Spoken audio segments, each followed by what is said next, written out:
বন্ধুরা, শুভ সকাল। আজকে একটা নতুন রেসিপি নিয়ে আপনাদের সঙ্গে আসলাম।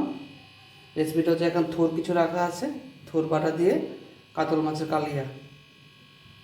তো সঙ্গে থাকুন বন্ধুরা, দেখতে থাকুন।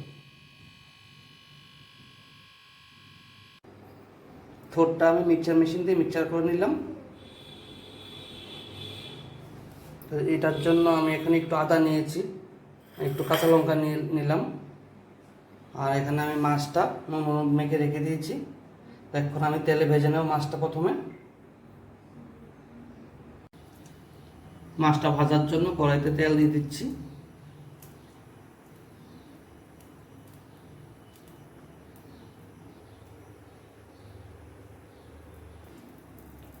তেলটা গরম হয়ে গেছে, এখন এক এক করে মাছগুলো ভেজে নিচ্ছি।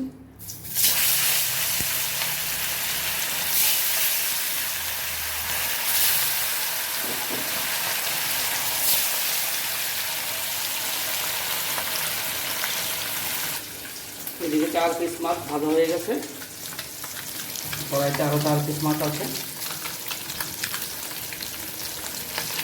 মাছের কালিয়ার জন্য এখানে একটু দুধ নিয়ে নিলাম, আর এখানে একটু কিশমিশ দিয়ে দেবো।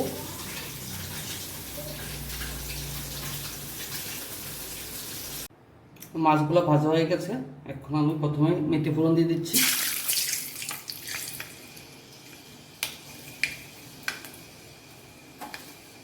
তেজপাতা দিয়ে দিচ্ছি। এদিকে আমার মশলা করা হয়ে গেছে। এটার মধ্যে আদা আছে, কাঁচা লঙ্কা, আদা, জিরা একসঙ্গে পেস্ট করা আছে। মশলাটা দিয়ে দিচ্ছি।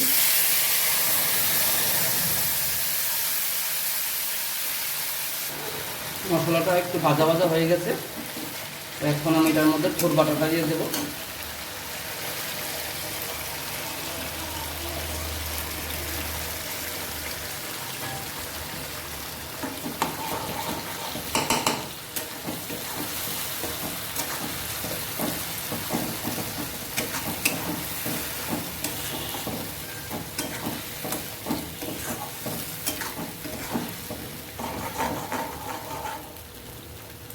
পরিমাণ মতো নুন দিয়ে দিচ্ছি।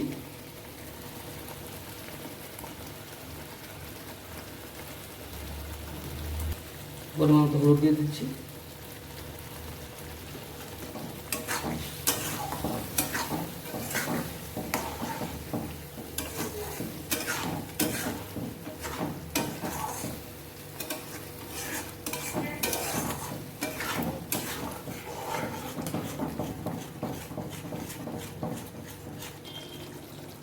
এখন আমি এটার মধ্যে দুধ দিয়ে দিচ্ছি।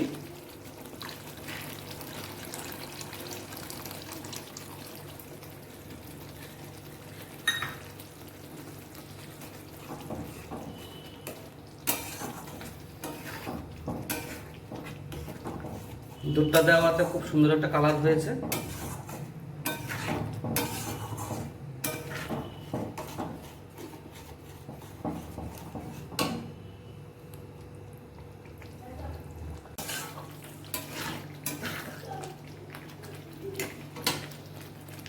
আমি একটু ঝোলের জন্য জল দিয়ে দিচ্ছি।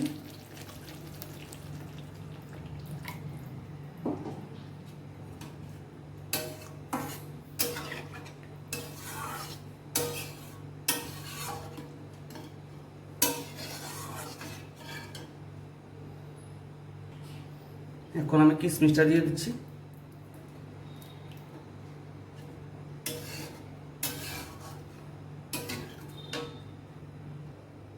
অল্প পরিমাণে একটু চিনি দিয়ে দিচ্ছি।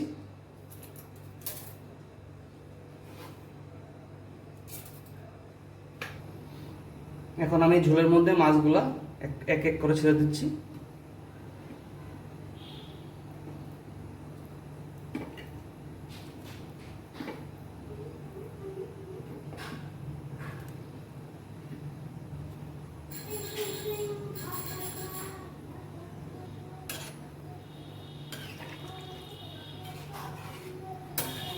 এখন এটা সিদ্ধ হবে, সিদ্ধ হয়ে ঝোলটা একটু কমবে। তারপর লাস্টে এটা বলতে একটু গরম মশলা দেবো, গরম মশলা দিয়ে নামিয়ে নেব। কলার থোড়ের কালিয়াটা মোটামুটি হয়ে গেছে, এখন আমি এটার মধ্যে একটু গরম মশলা দিয়ে দিচ্ছি।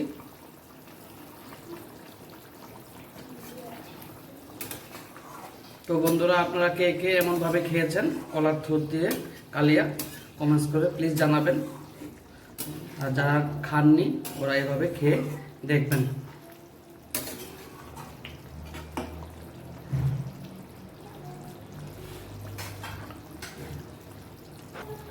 আজকের এই রেসিপিটা এখানেই শেষ।